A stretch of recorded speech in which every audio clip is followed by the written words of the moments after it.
Praise the Lord. आप सबको मेरा नमस्कार और स्वागत जनाता हूं। आज का दिन के लिए मैं परमेश्वर पिता का धन्यवाद करता हूं और आज का इस वीडियो के माध्यम से मैं प्रभु यीशु मसीह का पुनरुत्थान की घटना को आपके सम्मुख में रखने के लिए चाहता हूं। पृथ्वी के इतिहास में केवल एक व्यक्ति है, यीशु है। उनका जन्म के बारे में केवल पवित्र शास्त्र में नहीं है, परंतु वह सच्चाई एक घटना है, एक इतिहास की बात है। क्योंकि यीशु मसीह का जन्म जब हुआ उस समय के रोम की सरकार था और उस समय के राजा हेरोदेस के दिनों में प्रभु यीशु मसीह का जन्म होता है। और हम देखते हैं कि प्रभु यीशु मसीह का जो मृत्यु का समय था उस समय भी रोम की सरकार था और उस समय यहूदा का जो गवर्नर था पिलातुस था। प्रभु यीशु मसीह के बारे में खिलाफ दर्ज हुआ कि उसको क्रूस पर चढ़ाए। लोगों ने मांग किया, यहूदी लोगों ने मांग किया, याजक और प्रधान याजक और पुरनीय महासभा का जो यहूदी का जो महासभा था उन लोग पिलातुस के सामने मांग किया कि उस व्यक्ति को क्रूस पर चढ़ाया जाए। परंतु पिलातुस सब लोगों के सम्मुख में कहा उस व्यक्ति को मृत्यु दंड देने योग्य कोई भी अपराध उसमें नहीं मिलता है।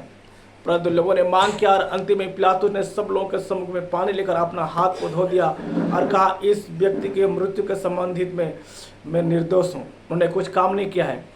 फिर भी उसको पिटवा करके उनके हैंडओवर में कर देता है पिलातुस ने। तो आइए हम एक वचन को आज पढ़ते हैं। पहला कुरिन्थियों की 15 अध्याय 3 पद से आगे को हम पढ़ते हैं, जहाँ पर लिखा है, यहाँ पर कुरिन्थियों का मंडली को पौलुस ने इस चिट्ठी के माध्यम से मसीह का पुनरुत्थान के बारे में लिखता है। इस कारण मैंने सबसे पहले तुम्हें यही बात पहुँचा दी जो मुझे पहुँची थी कि पवित्र शास्त्र के वचन के अनुसार यीशु मसीह हमारे पापों के लिए मर गया। प्यारे लोग, यीशु मसीह का जीवन में होने वाले हर एक घटना वो शास्त्र के अनुसार हुआ। यीशु का जन्म भी शास्त्र के अनुसार हुआ। पहले से भविष्यवाणी हुआ या उसके जन्म के बारे में भविष्यवाणी हुआ कि देखो एक कुमारी गर्भवती होगी और पुत्र जनेगी और तुम उसका नाम इम्मानुएल रखना। किस प्रकार का जन्म होगा पहले से भविष्यवाणी हुआ। कौन से गांव में जन्म होगा उस बात का भी पहले से भविष्यवाणी हुआ। इसलिए सारे बातें पवित्र शास्त्र के वचन के अनुसार यीशु मसीह हमारे पापों के लिए मर गया। बाइबल कहती है कि पाप का मजदूरी तो मृत्यु है, पाप का मजदूरी मृत्यु है। परंतु यीशु मसीह तो कोई पाप ही नहीं किया था, तो आप उसको दंड कैसे दे सकते हैं? इसलिए पिलातुस ने 3 बार कहा कि उस व्यक्ति में निर्दोष है। इसलिए एक धर्मी व्यक्ति को अधर्मी व्यक्ति का पापों का लिए उसको उसको मृत्यु का दंड सहना पड़ा। जब हम पढ़ते हैं पहला पत्रस का 3 अध्याय का 18 पद में लिखा है, इसलिए कि मसीह ने भी अर्थात अधर्मियों के लिए धर्मी ने पापों के कारण एक बार दुख उठाया ताकि हम परमेश्वर के पास पहुंचाए। वह शरीर के भाव से तो घात किया गया पर आत्मा के भाव से जिलाया गया। एक बार धर्मी प्रभु यीशु मसीह ने अधर्मी लोगों के लिए मृत्यु को सहा। इसलिए वचन कहा जाता है पापों के कारण एक बार दुख उठाए, परंतु आपने पापों के कारण नहीं है, समस्त मानव जाति के पापों के लिए। और शरीर के भाव से तो वह घात किया गया पर आत्मा के भाव से मुर्दों में से जी उठाया। इसलिए प्यारे परमेश्वर के लोग, प्रभु का वचन हमें कहता है वचन के अनुसार यीशु मसीह हमारे पापों के लिए मर गया और गाड़ा गया और पवित्र शास्त्र के अनुसार तीसरे दिन जी उठा और कैफा को तब 12 को दिखाई दिया। फिर वह 500 से अधिक भाइयों को एक साथ दिखाई दिया, जिनमें से बहुत से अब तक जीवित है पर कुछ सो गए हैं। प्रभु को मैं धन्यवाद करते हैं। प्रभु यीशु मसीह का जीवन में होने वाले हर एक घटना शास्त्र के अनुसार। हम जानते हैं प्रभु यीशु मसीह को शुक्रवार का दिन रहा, क्रूस पर चढ़ा गया। प्रभु यीशु मसीह सुबह 9 बजे से क्रूस पर चढ़ा गया और दोपहर तक 3 बजे तक क्रूस पर रहे। और क्रूस में रहते उन्होंने 7 वाणी को कहा और प्रत्येक 7 वाणी हम में से प्रत्येक के लिए बहुत एक बड़ा सीख रहता है। प्रभु यीशु मसीह क्रूस पर रहते हुए पहला वाणी उन्होंने ये कहा था कि हे पिता उन्हें क्षमा कर। ऐसा कोई व्यक्ति नहीं, अर्थात यीशु मसीह जब जीवित थे, जब शरीर में थे। यीशु ने लोगों को शिक्षा दिया, जब तुम्हें कोई एक व्यक्ति एक गाल में थापड़ मारता है, तुम दूसरों को भी दिखा देना। तुम सुन चुके हो कि तुम अपने पड़ोसी से प्रेम कर और शत्रु से बैर, परंतु मैं तुमसे कहता हूँ कि तुम्हें जो सताते हैं आप उनके लिए दुआ करो, उनके लिए प्रार्थना करो। यीशु मसीह सिखाया था और कालवरी क्रूस के ऊपर प्रभु यीशु मसीह करके दिखा दिया। शुक्रवार दिन क्रूस पर चढ़ा गया और उसी दिन उसको कब्र में रखा गया। परंतु प्रभु को धन्यवाद कि संडे का दिन क्या हुआ था। आइए हम मत्ती का सुसमाचार 28 अध्याय 1 पद से आएगा आयतों को हम देखते हैं। यहाँ पर लिखा है, सब्त के दिन के बाद सप्ताह के पहले दिन पाँव फटते ही मरियम मगदलिनी और दूसरी मरियम कब्र को देखने आए, और देखो एक बड़ा भूकंप हुआ, क्योंकि प्रभु का एक दूत स्वर्ग से उतरा और पास आकर उसने पत्थर को लुढ़का दिया और उस पर बैठ गया। उसका रूप बिजली की सा और उसका वस्त्र पाले के समान उज्ज्वल था। उसके भय से पहरुए कांप उठे और मृतक समान हो गए। स्वर्गदूत ने स्त्रियों से कहा, आइए हम ध्यान देते हैं। स्वर्गदूत ने स्त्रियों से कहा, मत डरो, मैं जानता हूँ कि तुम यीशु को जो क्रूस पर चढ़ाया गया था ढूंढती हो। वह यहाँ नहीं है, परंतु अपने वचन के अनुसार जी उठा है। आओ यह स्थान देखो जहाँ प्रभु पड़ा था। प्रभु के नाम का मैं धन्यवाद करते हैं। प्रभु के नाम की महिमा हो, प्रभु के नाम की स्तुति हो कि यहाँ पर हम देखते हैं सब्त का दिन जो सप्ताह का पहला दिन था, मरियम मगदलिनी और दूसरी मरियम कब्र में उन लोग देखने के गई है। उस समय एक घटना हुआ, एक भूकंप हुआ और एक प्रभु का स्वर्गदूत आकर वहाँ पर बैठ गया। स्वर्ग से उतरा और पास आकर उसने पत्थर को लुढ़का दिया और उस पर बैठ गया। उनका रूप बिजली के सा और उसका वस्त्र पाले के समान उज्जवल था। उसके भय से पहरुए कांप उठे और मृतक समान हो गए। जिस स्त्री लोगों ने वहां पर गए थे, वो स्त्री ने उससे कहा, मत डरो, मैं जानता हूं कि तुम यीशु को जो क्रूस पर चढ़ाया गया है ढूंढती हो। वह यहाँ नहीं है, परंतु अपने वचन के अनुसार जी उठा है। उसने कहा, प्रभु यीशु मसीह को अपने वचन के अनुसार जी उठा। आइए हम देखते हैं कि प्रभु यीशु मसीह कौन सा वचन कहा था। स्वर्गदूत ने उस स्त्रियों से कहा, अपने वचन के अनुसार जी उठा। मैं आपके लिए पढ़ूंगा मत्ती का सुसमाचार उसके 17 अध्याय 22 और 23 पद को। आइए हम लोग पढ़ते हैं, जहाँ पर यीशु मसीह अपने मृत्यु और अपने पुनरुत्थान के बारे में भविष्यवाणी किया था। 22 से पढ़ता हूँ। जब वे गलील में थे तो यीशु ने उनसे कहा, मनुष्य का पुत्र मनुष्य के हाथों में पकड़वा जाएगा। प्रभु यीशु मसीह यहाँ पर हम देखते हैं, वह अपने मृत्यु के बारे में पहले से भविष्यवाणी किया था। मनुष्य का पुत्र मनुष्य के हाथों में पकड़वाया जाएगा, वे उसे मार डालेंगे और वह तीसरे दिन जी उठेगा। प्रभु यीशु मसीह ही अपने पुनरुत्थान के बारे में पहले से भविष्यवाणी किया था कि मनुष्य का पुत्र मनुष्य के हाथों में सौंपा जाएगा, पकड़ा जाएगा और वे लोग उसको मार डालेंगे और वह तीसरे दिन में जी उठेगा। इस बात को प्रभु यीशु मसीह पहले से बोला था। सो प्यारे लोग, प्रभु यीशु मसीह की मृत्यु से जी उठने के बारे में यीशु मसीह स्वयं अपने बारे में भविष्यवाणी किया था और उसके बारे में बाइबल में भी पहले से भविष्यवाणी हुआ था। अगर हम पढ़ेंगे भजन संहिता का पुस्तक में 16 अध्याय में हम उसको मिलेगा। परंतु यीशु मसीह, मैं आपको एक घटना बता देना चाहता हूँ। प्रभु यीशु मसीह अपने बारे में पहले से वो कह चुका था कि मैं पुनरुत्थान और मैं जीवन हूँ। जब हम पढ़ते हैं यूहन्ना का सुसमाचार 11 अध्याय में, वहाँ पर हम देखते हैं लाजर नाम का एक व्यक्ति था। और अगर हम पढ़ते हैं यूहन्ना उसका 11 अध्याय का 1 और 2 पद पढ़ता हूँ। मरियम और उसकी बहनी मार्था के गांव बैतनिय्याह का लाजर नामक एक मनुष्य बीमार था।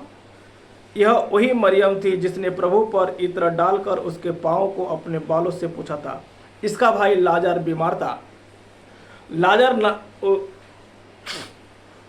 लाजर मार्था का भाई लाजर वो बीमार था और बीमार होते होते उसका मृत्यु आ जाता है। यीशु मसीह के पास संदेश भेजे कि आओ मेरा भाई बीमार है, परंतु यीशु मसीह 4 दिन के बाद आता है और जहाँ पर लाजरस को रखा गया तो उस कब्रिस्तान में प्रभु यीशु मसीह जाते हैं। और जाने के बाद यीशु मसीह ने एक बात कहा है, मैं आइए हम पढ़ते हैं 11 अध्याय उसका 25 पद में। यीशु ने उससे कहा, पुनरुत्थान और जीवन मैं हूँ, और जो कोई मुझ पर विश्वास करता है वह यदि मर भी जाए तो भी जीवित है, और जो कोई जीवित है और मुझ पर विश्वास करता है वह अनंत जीवन तक ना मरेगा। क्या प्रभु को धन्यवाद करते हैं प्यारे परमेश्वर का लोग। वहाँ पर प्रभु यीशु मसीह अपना परिचय दिया है। यीशु ने कहा कि पुनरुत्थान और जीवन मैं हुई हूँ। यीशु ने अपने बारे में कहा कि पुनरुत्थान और जीवन मैं हूँ। उस समय प्रभु यीशु मसीह का पुनरुत्थान नहीं हुआ था, परंतु यीशु ने कहा मैं पुनरुत्थान हूँ और मैं जीवन हूँ। अर्थात मृत्यु मनुष्य का अंत नहीं है, मृत्यु मनुष्य के लिए अंत नहीं है, परंतु मृत्यु मनुष्य का इस दुनिया को छोड़ने का एक दुनिया का जीवन से वो विराम ले जाता है, परंतु एक आत्मिक दुनिया में प्रवेश करता है। प्रभु यीशु मसीह के मृत्यु तक मृत्यु राज कर रहा था, परंतु प्रभु यीशु मसीह जब मृत्यु में से जी उठा और मृत्यु का जो शक्ति था बल को उन्होंने तोड़ करके प्रभु यीशु मसीह ने जी उठा। इसलिए जब हम पढ़ते हैं 1 कुरिन्थियों उसका 15 अध्याय का 21वां पद में कहता है कि मनुष्य का अंतिम बैरी मृत्यु को नाश किया गया है। अंतिम बैरी जो है मृत्यु, उस मृत्यु को तोड़ करके आइए हमें आप शास्त्र से पढ़ लेते हैं। 1 कुरिन्थियों उसके 15 अध्याय उसका 21 पद में जब हम पढ़ते हैं वहाँ पर लिखा है 26 में, सबसे अंतिम बैरी जो नष्ट किया जाएगा वह मृत्यु है। सबसे अंतिम बैरी है वो मृत्यु है, वो नष्ट किया गया है। सो प्यारे लोग, एक मनुष्य के द्वारा मनुष्य के जीवन में मृत्यु आया। एक मनुष्य है आदम। आदम के पाप और अनाज्ञाकारी के द्वारा मनुष्य संप्रदाय में मृत्यु आ गया। लिखा है, और जैसे आदम में सब मरते हैं वैसे ही मसीह में सब जिलाए जाएंगे। आदम में सब लोग मरते हैं तो मसीह में जिलाए जाएंगे। परंतु 20 में लिखा है, परंतु सचमुच मसीह मुर्दों में से जी उठा, और जो सो गए हैं उनमें से वह पहला फल है, क्योंकि जब मनुष्य के द्वारा मृत्यु आई तो मनुष्य के द्वारा मरे हुए का पुनरुत्थान भी आया। मनुष्य के द्वारा मृत्यु आया, वो पहला मनुष्य था आदम। पाप अनाज्ञाकारी के द्वारा उनके जीवन में मृत्यु आया था, और ये धरती का पहला मनुष्य का जो मृत्यु हुआ वो साधारण मृत्यु नहीं था, परंतु वह एक हत्या था। और ये अपना बड़े भाई, अपना सगा भाई को हत्या किया था। कैन ने अपने भाई को हत्या किया था, उसका नॉर्मल डेथ नहीं हुआ था। सो प्यारे लोग, ऐसे प्रभु यीशु मसीह का जो भी मृत्यु हुआ है वो नॉर्मल मृत्यु नहीं था, वो यीशु मसीह बलिदान हुआ। और यीशु मसीह अंतिम वाणी में कहता है, हे पिता, मैं अपनी आत्मा को तेरे हाथ में सौंपता हूँ। अर्थात वो समर्पण कर दिया, अपना प्राण को दिया। इसलिए यीशु मसीह कहता है यूहन्ना 10 अध्याय में कहता है, मैं अपने प्राण को लेने का मेरा प्राण को देने का और लेने का भी अधिकार है। प्राण को दे दिया, फिर वापिस उसको ले लिया। तो प्रभु को धन्यवाद। एक व्यक्ति के द्वारा मृत्यु है वो है आदम, लेकिन दूसरा व्यक्ति है प्रभु यीशु है, वो अंतिम आदम कहा जाता है, उसके द्वारा जीवन आया। सो प्रभु यीशु मसीह जब लाजरस के कब्रिस्तान में था, उन्होंने लाजरस को पुकारा। और मैं आपको पढ़ता हूँ 40। यीशु ने उससे कहा, क्या मैंने तुमसे नहीं कहा था कि यदि तू विश्वास करेगी। अब मरियम को, लाजरस का बहन को कहा, यीशु ने उससे कहा, क्या मैंने तुझसे नहीं कहा था कि यदि तू विश्वास करेगी तो परमेश्वर की महिमा को देखेगी। तब उन्होंने उस पत्थर को हटाया। यीशु ने आंख उठाकर कहा, हे पिता, मैं तेरा धन्यवाद करता हूँ कि तू मेरी सुन ली है, और मैं जानता हूँ कि तू सदा मेरी सुनता है, परंतु जो भीड़ आसपास खड़ी है उसके कारण मैंने यह कहा, जिससे कि वे विश्वास करे कि तूने मुझे भेजा है। यह कहकर उसने बड़े शब्द से पुकारा, हे लाजरस निकल आ। मैं प्रभु को धन्यवाद करते हैं, जब लाजरस को उन्होंने बुलाया वो लाजरस सामने आ गया। जो मर गया था वह कफन से हाथ पांव बांधे हुए निकल आया और उसका मुंह अंगूछे से लिपटा हुआ था। यीशु ने उनसे कहा, उसे खोल दो और जाने दो। जब प्रभु यीशु मसीह मनुष्य के रूप में धरती पर थे कि कई सारे मुर्दों को उन्होंने जिंदा किया है। और लाजरस वो 4 दिन का मुर्दा था, उस 4 दिन का मुर्दा को उन्होंने यीशु मसीह ने जिला दिया। यीशु मसीह अपने बारे में कहा, मैं पुनरुत्थान और जीवन हूँ। ये वचन मेरे को बहुत अच्छा लगता है। अर्थात यीशु मसीह जी उठने के बाद नहीं बोला, वो पहले से बोला है, मैं पुनरुत्थान हूँ और मैं जीवन हूँ। प्यारे लोग, जब एक गेहूं का दाना हो, चाहे कोई भी दाना हो, जब हम उसको जमीन में डालते हैं, जब तक वो सड़ता नहीं है, नया पौधा आता नहीं है। अर्थात एक मनुष्य का पुनरुत्थान को दर्शाता है। जब हमारा एक शारीरिक शरीर है तो हमारा एक आत्मिक शरीर भी है। प्रभु यीशु मसीह का पुनरुत्थान तो हो गया, अभी मेरा और आपका पुनरुत्थान किस प्रकार का होगा। प्यारे लोग, जैसे एक बीज जमीन में गिरता है तो एक नया बीज होता है, लेकिन जो बोते हैं वो नहीं है, जो शरीर नहीं है, परंतु एक नया बीज उत्पन्न होता है, एक नया पौधा का उत्पन्न होता है। इस प्रकार अर्थात एक व्यक्ति का पुनरुत्थान होने के लिए उसके लिए बीज चाहिए, और वो बीज है परमेश्वर का वचन है, वो बीज है प्रभु यीशु मसीह है। और ये बीज आपको पुनरुत्थान करेगा, आपको पुनर्जीवित कराएगा। अर्थात इसीलिए और एक वचन में आपके लिए जब पढ़ूंगा, वहाँ पर लिखा है, रोमियो के पत्री में लिखा है, जिस आत्मा ने यीशु को मरे हुए में से जिलाया, अगर वही आत्मा तुम्हारे अंदर बसता है तो वह तुमको मरे हुए में से जिलाएगा। रोमियो उसकी 8 अध्याय उसका 11 पद में जब हम पढ़ते हैं, वहाँ पर लिखा है, यदि उसी की आत्मा जिसने यीशु को मरे हुए में से जिलाया तुम में बसा हुआ है, तो जिसने मसीह को मरे हुए में से जिलाया और तुम्हारे नश्वर देह को भी अपने आत्मा के द्वारा जो तुम में बसा हुआ है जिलाएगा। प्रभु को मैं धन्यवाद करते हैं। अर्थात हमें पुनर्जीवित होने के लिए परमेश्वर का वचन चाहिए, हमें पुनर्जीवित होने के लिए हमको पवित्र आत्मा चाहिए, वो हमको जिलाएगा मरना शरीर को। जैसे एक बीज जब हम जमीन डालते हैं, उसमें से एक नया पौधा जिंदा हो जाता है, वो उग जाता है। इस प्रकार होगा। प्यारे लोग, और पुनरुत्थान भी है, 2 प्रकार का पुनरुत्थान होगा, एक जीवन का पुनरुत्थान होगा और एक दंड का पुनरुत्थान। तो सबके लिए होगा, लेकिन एक जो पुनरुत्थान है, एक पुनरुत्थान है दंड पाने के लिए है। जिनका पापों का क्षमा नहीं हुआ है, उद्धार नहीं पाया है, वे दंड पाने के लिए वो जी उठेंगे। और एक पुनरुत्थान है जो पापों का क्षमा पाया है, उद्धार पाया है, आप जो जी उठेंगे वे अनंत जीवन में प्रवेश करेंगे।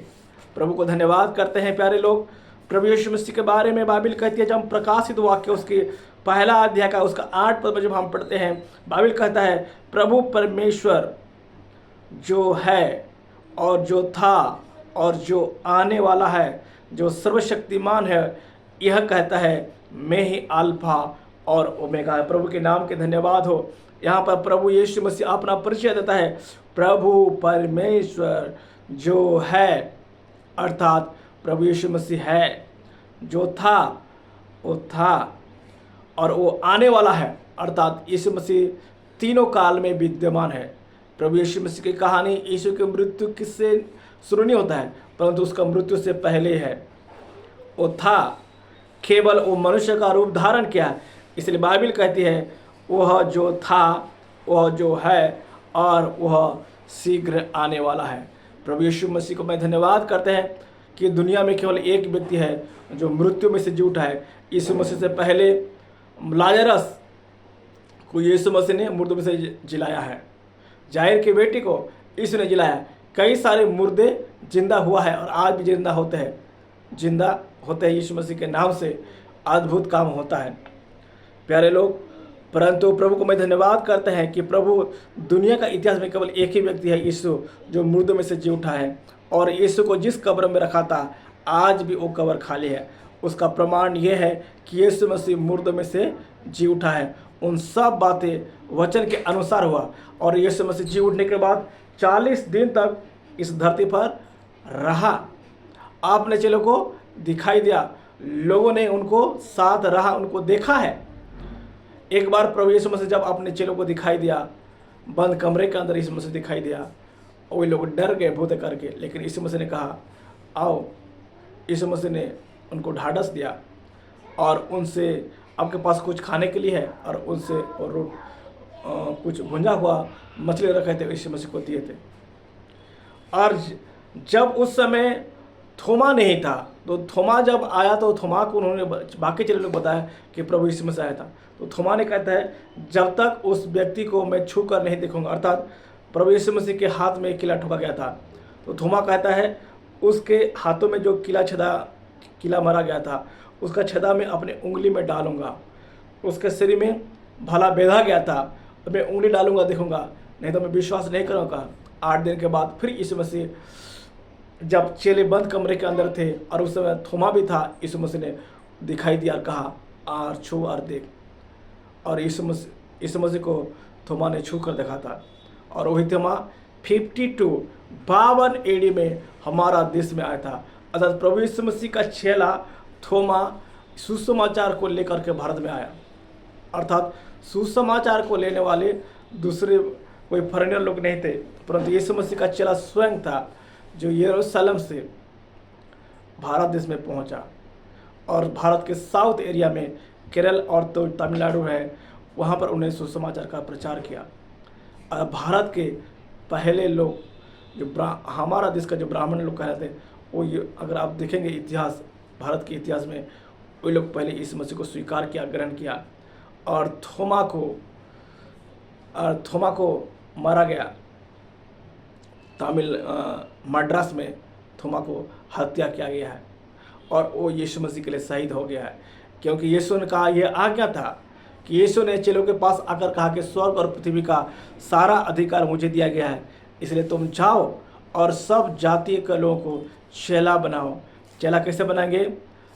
उन्हें मैं जो बातें मैं तुमको सिखाया है, उन सारे बातों को उनको मानने के लिए सिखाओ, और उन्हें पिता, पुत्र एवं पवित्र आत्मा के नाम से बपतिस्मा दो, और जो बातें मैंने तुम्हें सिखाई, उन सारे बातों को उनको मानने को सिखाओ। और देखो, जगत के अंत तक सदैव में तुम्हारे संग हो। और इस बात के अनुसार यीशु मसीह का चेले अलग अलग स्थान में फैल करके यीशु मसीह के बारे में बातों को प्रचार किया। और आज यीशु मसीह जिंदा ना होता तो यीशु मसीह का इतना लोग यीशु मसीह में नहीं जोड़ते। सच में यीशु सत्य है और यीशु जीवित है।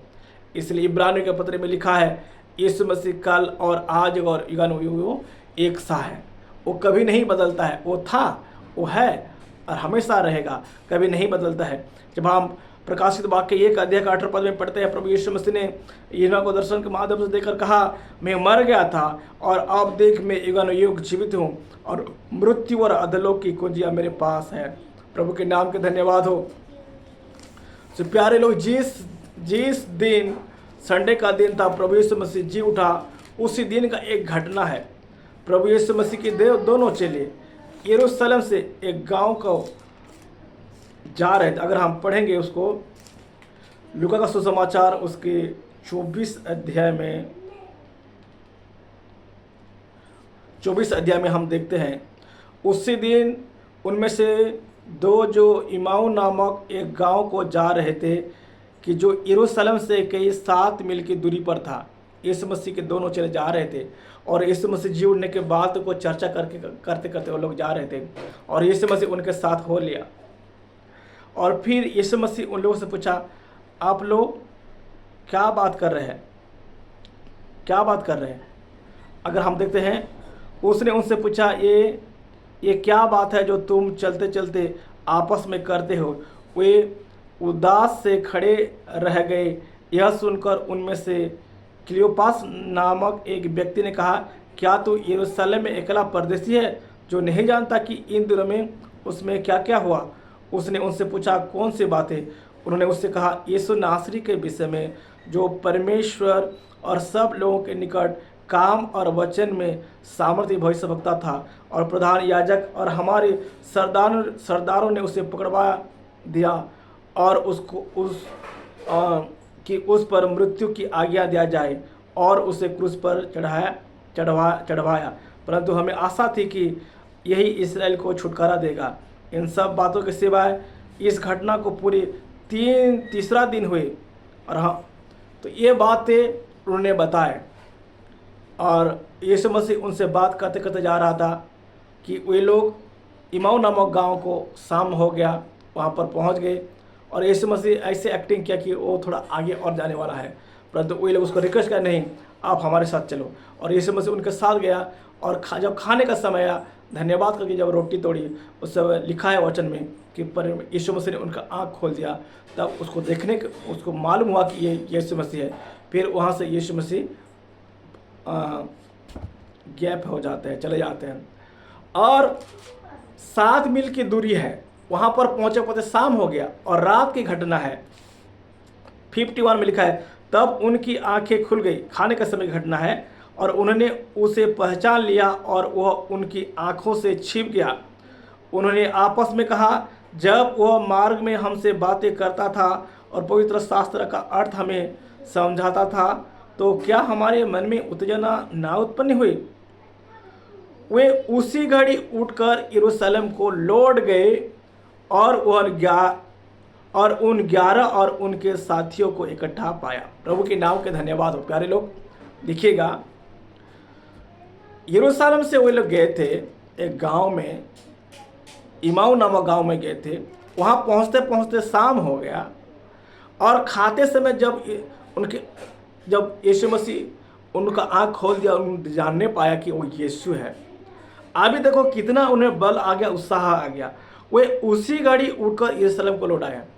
अभी वहाँ पर इतना दूर चल करके पहुँचे हैं, जब उसको मालूम हो गया फिर तैयार होके फिर वो यरूशलेम में पहुँच गए। अर्थात ये इतना हिम्मत आ गया, अर्थात ये है सामर्थ्य है, यीशु मसीह का पुनरुत्थान का सामर्थ्य है। इसलिए पौलुस एक बात को कहता है, एक बात को मैं आपको लोग को बोलकर अंतिम करूँगा। प्यारे लोग, फिलिप्पियों का पत्री उसका 3 अध्याय का जब हम 10 पद को पढ़ते हैं, वहाँ पर पौलुस कहता है, ताकि मैं उसकी और उसके मृत्युंजय के सामर्थ्य को और उसके साथ दुख में सहभागी होने का मर्म को जानूं और उसकी मृत्यु की समानता को प्राप्त करूं।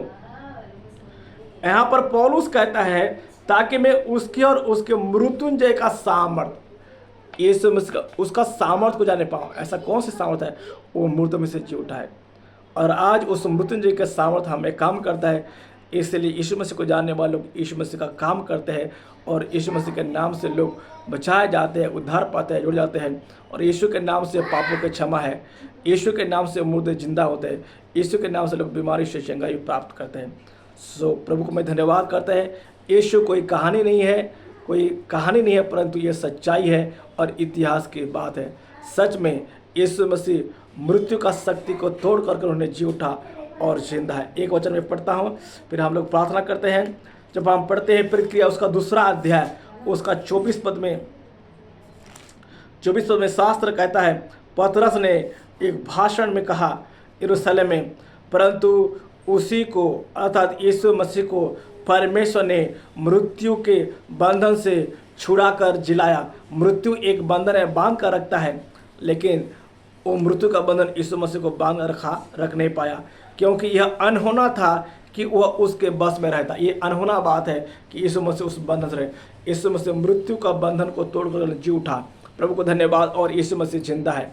सो यीशु मसीह कहता है, जो मुझ पर विश्वास करता है, अगर उसके जीवन में मृत्यु भी आएगा फिर वो जी उठेगा। प्रभु को धन्यवाद। परमेश्वर मुझे और आप सबको आशीर्वाद करे। यीशु ने क्या कहा था? यीशु ने कहा, और जो कोई जीवित है और मुझ पर विश्वास करता है वह अनंत काल तक ना मरेगा। क्या तू इस बात पर विश्वास करती है? पुनरुत्थान और जीवन में हूँ, और जो कोई मुझ पर विश्वास करता है वह यदि मर भी जाए तो भी जिएगा।